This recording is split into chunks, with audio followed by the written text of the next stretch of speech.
జీవితంలో ఏదైనా కోల్పోతే తిరిగి పొందగలుగుతాం. కానీ కన్న తల్లిదండ్రులను కోల్పోయినప్పుడు తిరిగి పొందలేము. బ్రహ్మదేవుడు జీవాన్ని మాత్రమే పోస్తాడు.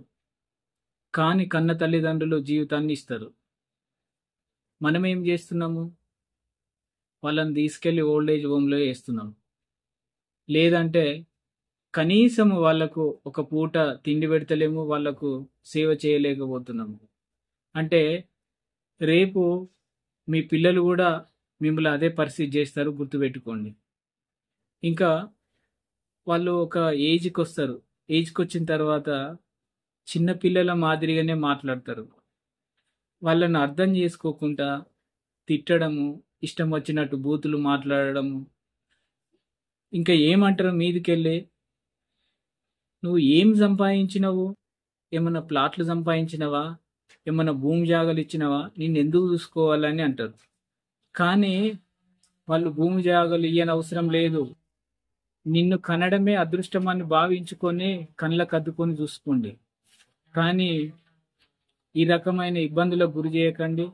వాళ్ళని తీసుకెళ్ళి తెల్వని ప్లేసులలో వదిలేసేస్తున్నారు. ఇది చాలా బాధాకర విషయము.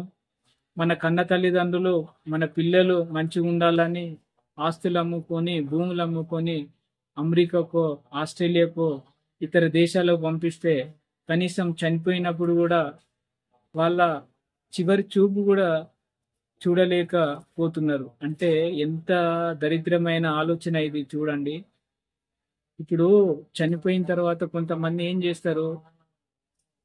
ఆర్భాటాలకెళ్ళి నేను 10 మేకలు కోసినా, 500 మందికి భోజనాలు పెట్టినా, 1000 మందికి భోజనాలు పెట్టినా అని గొప్పలు చెప్తారు. గొప్పలు చెప్పనవసరం లేదు.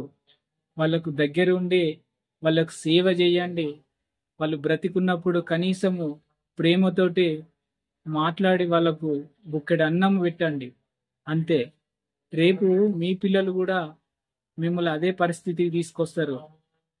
అదే ఆలోచించండి. ఇది ప్రతి ఒక్కరూ మనం సమాజంలో బ్రతుకుతున్నాం కాబట్టి, సమాజంలో మనము ఇది అక్కడక్కడ చూస్తున్నాం కాబట్టి, మన పక్కింటి వాళ్ళు గాని, మన రిలేషన్‌లో గాని ఇట్లాంటి జరిగితే మాత్రం వాళ్ళకు కొంచెం మందలించి వాళ్ళకు చెప్పండి. ఇట్లాంటి అన్యాయమైన పని చేయొద్దని నా యొక్క రిక్వెస్ట్.